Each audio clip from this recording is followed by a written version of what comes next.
देखिए, कश्मीर के इतिहास में हमने कभी नहीं सुना कि जो टूरिस्ट होते हैं उनके ऊपर उग्रवादी हमला हो। हमने हमेशा जब भी वहाँ पे जानकारी ली, लोगों ने ये कहा क्योंकि कश्मीरी लोकल लोगों का पूरा रोज़गार कश्मीर में आने वाले टूरिस्ट के ऊपर आधारित होता है। वहाँ एक ही इंडस्ट्री है जिस पे उन सब के रोज़गार हैं, वो है टूरिज़्म इंडस्ट्री। लिहाजा वहाँ पे कभी भी टेररिस्ट ने टूरिस्ट के ऊपर अटैक नहीं किया। ये पहली बार है कि टूरिस्ट के ऊपर अटैक हुए और इतनी बड़ी तादाद के अंदर हिंदुस्तान भर के अलग अलग राज्यों से आए हुए लोगों की वहाँ पे निर्मम हत्या की गई। वो लोग सब बेकसूर थे और उन सबको संवेदना देने के लिए और उनको बताने के लिए कि उनके परिवार वालों के साथ पूरा का पूरा देश आज खड़ा हुआ है। हर जाति, हर धर्म का आदमी जो हिंदुस्तानी है वो उन लोगों के साथ खड़ा है और हम चाहेंगे कि सरकार इसके ऊपर सख्त कार्रवाई करे।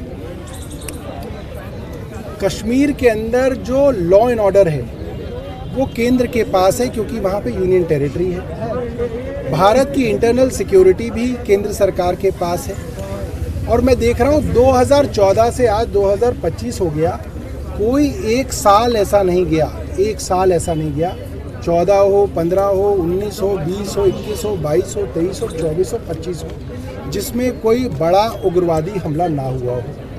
तो केंद्र सरकार की विफलता है, इंटेलिजेंस फेलियर है और मुझे लगता है कि केंद्र सरकार को अब सीरियसली इस मामले के लिए कुछ ठोस करना चाहिए। अब तक जो भी हुआ, मुझे लगता है कि वो कहने के लिए तो कहा गया कि इससे उग्रवाद खत्म होगा। 370 हटाई आपने कहा उग्रवाद खत्म होगा, नहीं हुआ। आपने नोटबंदी कर दी, आपने बोला इससे उग्रवाद खत्म होगा, नहीं हुआ। आपने कश्मीर के कई हिस्से कर दिए, आपने यूनियन टेरिटरी बना दी, आपने चुनी हुई सरकार की पावर छीन ली, आपने कहा उग्रवाद कम होगा, नहीं हुआ। आपने कहा कश्मीरी पंडित वापस जाएंगे, वहाँ पे लोग ज़मीनें खरीदेंगे, फैक्ट्रियाँ लगाएंगे, लोगों ने मिठाइयाँ बांट दी, कोई वहाँ पे वापस नहीं गया। जहाँ तक कि जो कश्मीरी पंडित दिल्ली में बसे हुए हैं कश्मीर से आए हुए, वे भी वापस नहीं जा सके क्योंकि वहाँ पे हालात जो हैं नॉर्मल नहीं है। तो केंद्र सरकार अब जो है सीरियस कुछ चीज़ें करे, सिर्फ पॉलिटिकल बयानबाजी के लिए ना करे। ऊपर करो, हाँ ठीक है।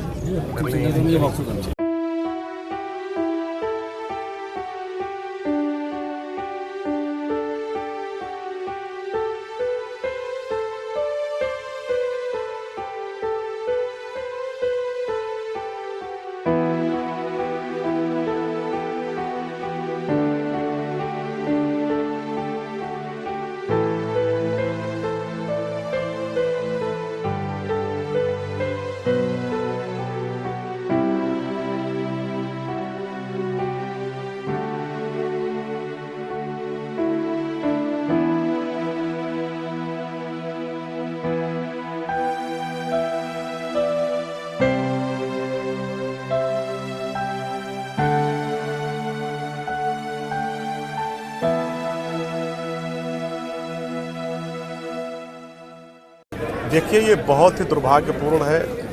इतनी बड़ी घटना हुई है, इसको देश बिल्कुल गुस्से में है, बिल्कुल बर्दाश्त करने वाला नहीं है। आज आम आदमी पार्टी की तरफ से जंतर मंतर पर कैंडल मार्च रखा गया था श्रद्धांजलि के तौर पर। जो लोग इस घटना में शहीद हुए हैं, जो लोग मारे गए हैं, जो लोग घायल हैं, उन सब के परिवार वालों को सांत्वना हम सबकी है। हम लोग बहुत दुखी हैं और ये मांग करते हैं कि जो लोग भी दोषी हों उनके खिलाफ कठोर से कठोर कार्रवाई हो। 2014 के बाद जब से केंद्र में भारतीय जनता पार्टी की सरकार बनी है, तब से लगातार हर साल इस तरीके की घटनाएं कश्मीर के अंदर हो रही हैं। नोटबंदी लेकर आया गया केंद्र सरकार द्वारा और कहा गया कि अब आतंकवाद की कमर तोड़ दी जाएगी, आतंकवाद पर लगाम लगेगा।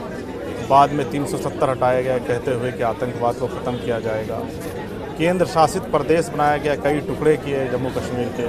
उसके बाद भी इतनी बड़ी घटना और केंद्र सरकार को पता नहीं।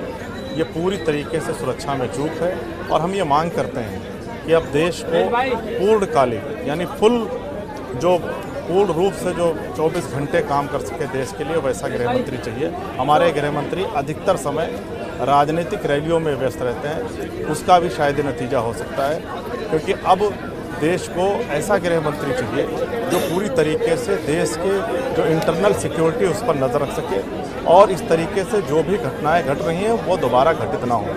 हम सारे लोग यहाँ पर जो परिवार है, जो इस पूरे घटना में शामिल परिवार है, उसके लिए संतावना व्यक्त करने आए हैं और हम ये मांग करते हैं कि कठोर से कठोर कार्रवाई हो।